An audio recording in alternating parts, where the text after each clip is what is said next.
Hello everyone, welcome to Online Help Guide. Today in this video, I'm going to show you how to add picture on hi5. So without any further ado, let's get started. First of all, open hi5 application. Now click on the three horizontal lines in the top left corner. Here tap on the profile icon.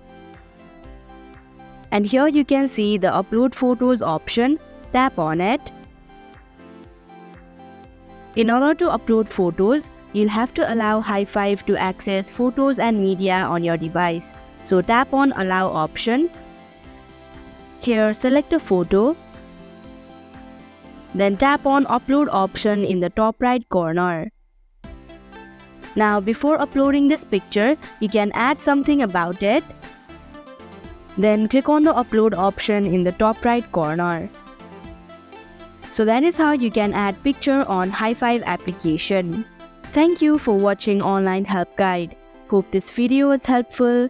If it was, hit the like button and comment down if you have any questions or feedback. Also, if you are new to our channel, subscribe and hit the bell icon so that you don't miss our upcoming videos.